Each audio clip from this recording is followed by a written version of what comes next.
নমস্কাৰ এনিটক চাই থকা প্ৰত্যেকগৰাকী দৰ্শকক এই মুহূৰ্তত ধন্যবাদ জ্ঞাপন কৰিছো মুখ্যমন্ত্ৰীৰ বাহনলৈ বটল দলিওৱা বুলি কোনে চলাইছে অপপ্ৰচাৰ আসলতে গোৱালপাৰাত যি ঘটনা সংঘটিত হল সেইখন বাহনত মুখ্যমন্ত্ৰী আছিল নে সেই প্ৰশ্ন উত্থাপিত হৈছে সোশ্যাল মিডিয়াত সেই ঘটনাৰ লগত জড়িত এফআইআৰ কপি ভাইৰেল হৈ পৰিছে য'ত উল্লেখ আছে যে মন্ত্ৰী অতুল বৰুৱা উঠি যোৱা বাহনৰ ওপৰলৈহে যি বটল সেই বটল নিক্ষেপ কৰা হৈছিল আৰু তাৰ পাছতে এতিয়া প্ৰশ্ন উত্থাপিত হৈছে মুখ্যমন্ত্ৰীৰ বাহনলৈ বটল দলিওৱা বুলি কোনে কৰিছে ভুৱা প্ৰচাৰ এই মুহূৰ্তত সবিশেষ খবৰ লৈ অনাৰ চেষ্টা কৰিছো গ্ৰাফিক্স প্লেটৰ মাধ্যমেৰে মুখ্যমন্ত্ৰীৰ কনভয়লৈ বটল দলিওৱা বুলি কোনে ভুৱা প্ৰচাৰ চলাইছিল এয়া এই মুহূৰ্তৰ এক ডাঙৰ প্ৰশ্ন এফআইআৰ কপিত উল্লেখ নাই মুখ্যমন্ত্ৰীৰ বাহন আক্ৰমণৰ প্ৰসংগ এফআইআৰ কপি ভাইৰেল হৈ পৰিছে এতিয়া কনভয়ৰ বাহনখনৰ নম্বৰ আছিল AS01GF6600 এই বাহনখনৰ ওপৰতে বটল দলিওৱা হৈছিল বাহনখনত আছিল মন্ত্ৰী অতুল বৰাহে আছিল এই বিশেষ বাহনখনত মন্ত্ৰী জয়ন্ত মল্ল বৰুৱাৰ গীৰ গাই প্ৰসংগক লৈ প্ৰতিবাদ কৰাৰ কথাও উল্লেখ কৰা হৈছে এই এফআইআৰ কপিটোত এফআইআৰ ক'ত উল্লেখ নাই মুখ্যমন্ত্ৰীৰ বাহনলৈ বটল দলিওৱাৰ প্ৰসংগ তেনেহলে কোনে মুখ্যমন্ত্ৰীৰ বাহনলৈ বটল দলিওৱা বুলি অপপ্ৰচাৰ কৰিছে গোৱালপাৰাত কালিৰ দিনটোত সংঘটিত হৈছিল সেই কাণ্ড গোৱালপাৰালৈ গৈছিল মুখ্যমন্ত্ৰী হিমন্ত বিশ্ব শৰ্মা আৰু হিমন্ত বিশ্ব শৰ্মাক সংগ নিছিল মন্ত্ৰী অতুল বৰা জয়ন্ত মল্ল বৰুৱাই আৰু তাৰ পিছতেই গোৱালপাৰা জিলা কংগ্ৰেছে প্ৰতিবাদ সাব্যস্ত কৰিছিল ৰাজ্যত চলি থকা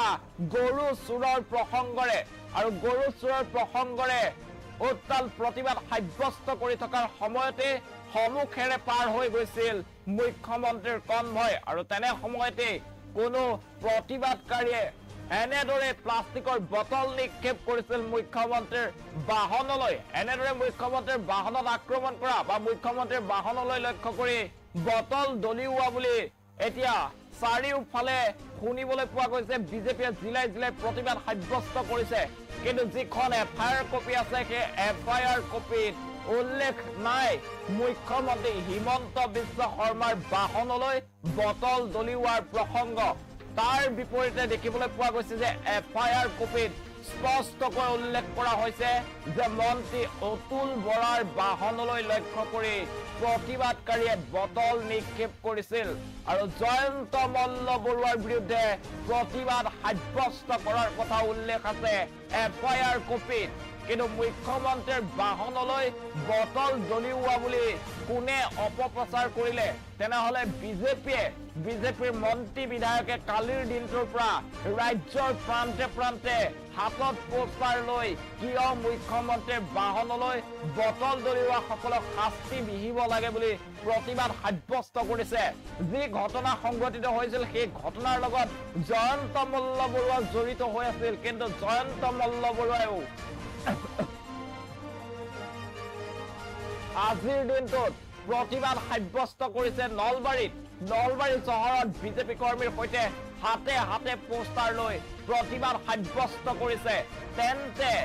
মুখ্যমন্ত্ৰীৰ কনভয়লৈ বটল দলিওৱালে বুলি কোনে আচলতে ভুৱা প্ৰচাৰ কৰিছে তাক লৈ প্ৰশ্ন উত্থাপিত হৈছে এফআইআৰ কপিত উল্লেখ কৰা অনুসৰি সেই বাহনখনত যিখন বাহনলৈ আচলতে প্ৰতিবাদকাৰীয়ে বটল নিক্ষেপ কৰিছিল সেই বাহনখনত আছিল মন্ত্ৰী অতুল বৰা এই মুহূৰ্তত সেই দৃশ্যাংশ মই ফুল স্ক্ৰীণত দেখুৱাবলৈ অনুৰোধ জনাইছো যদি সম্ভৱ হয় সেই দৃশ্যাংশ কালিৰ দিনটোত আচলতে কি ঘটনা সংঘটিত হৈছিল কেনেদৰে প্ৰতিবাদকাৰীৰ সন্মুখেৰে সেই কনভয় পাৰ হৈ যোৱাৰ সময়তেই বটল নিক্ষেপ কৰা হৈছিল সেই দৃশ্যাংশ এই মুহূৰ্তত আপোনালোকে দেখিবলৈ পাইছে কেনেদৰে মুখ্যমন্ত্ৰীৰ বাহন বুলি কোৱা হৈছে এই বিশেষ বাহনখন যিখন বাহনত এফআইআৰ কপিত উল্লেখ কৰা অনুসৰি কিন্তু মুখ্যমন্ত্ৰী নাছিলে সেইখন বাহনত আছিল মন্ত্ৰী অতুল বৰাৰ বাহনলৈহে এনেদৰে বটল নিক্ষেপ কৰা হৈছিল আৰু এফআইআৰ কপিত সেই কথা স্পষ্টকৈ লিখা আছে এফআইআৰ কপিত এইটো উল্লেখ আছে যে জয়ন্ত মল্ল বৰুৱাৰ গীৰ গাই প্ৰসংগৰ বাবে প্ৰতিবাদ সাব্যস্ত কৰিছিল গোৱালপাৰা জিলা কংগ্ৰেছৰ একাংশ কৰ্মীয়ে আৰু সেই প্ৰতিবাদৰ সময়তে কনভয় পাৰ হৈ গৈছিল প্ৰতিবাদকাৰীৰ সন্মুখেৰে আৰু সেইখিনি সময়তে মন্ত্ৰী অতুল বৰাৰ বাহনলৈ লক্ষ্য কৰি বটল দলিওৱা হৈছিল এনেদৰে উল্লেখ কৰা হৈছে সেই এফআইআৰ কপিত কিন্তু তাৰ পৰিৱৰ্তে দেখিবলৈ পোৱা গৈছে যে বিজেপিৰ নেতা কৰ্মী মন্ত্ৰী বিধায়ক সকলো এতিয়া প্ৰতিবাদত নামি পৰিছে আৰু বিশেষ পোষ্টাৰ লৈ তেওঁলোকে আচলতে বেনাৰ লৈ প্ৰতিবাদ সাব্যস্ত কৰিছে য'ত ডাঙৰ ডাঙৰ আখৰেৰে লিখা আছে মুখ্যমন্ত্ৰীৰ বাহনলৈ বটল নিক্ষেপ কৰা ঘটনাৰ তদন্ত দোষীৰ শাস্তি বিচাৰি এই প্ৰতিবাদ সাব্যস্ত কৰা হৈছে যদিহে এফআইআৰ কপিত অতুল বৰাৰ বাহনলৈ বটল দলিওৱা বুলি জনোৱা হৈছে আৰু তেন্তে কোনে এই ধৰণৰ অপপ্ৰচাৰ চলালে আচলতে মুখ্যমন্ত্ৰীৰ বাহনলৈ বটল দলিওৱা হৈছে বুলি আৰু বিজেপিৰ মন্ত্ৰী বিধায়কে নিশ্চয় সেই কথা জানে যে সেইখন বাহনত মুখ্যমন্ত্ৰী গৰাকী গোৱালপাৰাৰ যে ঘটনা সংঘটিত হল সেই ঘটনাৰ সময়ত উপস্থিত নাছিলে বাহনৰ ভিতৰত অতুল বৰা থকাটো নিশ্চয় সেই সকল লোকে জানে মন্ত্ৰী জয়ন্ত মল্ল বৰুৱাই নিশ্চয় সেই ঘটনাৰ বিষয়ে জ্ঞাত তেনেহলে কিয় হাতে হাতে বেনাৰ পোষ্টাৰ লৈ মুখ্যমন্ত্ৰীৰ বাহনৰ ওপৰত আক্ৰমণ কৰা বুলি মুখ্যমন্ত্ৰীৰ কনভয়লৈ বটল দলিওৱা সকলক শাস্তি বিহাৰ বাবে প্ৰতিবাদ সাব্যস্ত কৰিছে জিলাই জিলাই বিজেপিয়ে কাৰ চক্ৰান্ত আচলতে কোনে ভুৱা প্ৰচাৰ চলাইছে এনেদৰে প্ৰকৃততে অতুল বৰাৰ বাহনলৈ বটল দলিওৱা হৈছিল আৰু তাক মুখ্যমন্ত্ৰীৰ বাহনলৈ বটল দলিওৱা বুলি ৰূপ দিয়াৰ চেষ্টা কৰিছে একাংশই এয়া গীৰগাই যি প্ৰসংগই ৰাজ্যৰ ৰাজনীতি উত্তাল কৰি আছিল গীৰগাই প্ৰসংগৰে থকা হৰকা কৰা হৈছিল মুখ্যমন্ত্ৰীকে ধৰি ৰাজ্যৰ বিজেপি বিধায়ক মন্ত্ৰীসকলক তেনে সময়তে এক নতুন প্ৰসংগ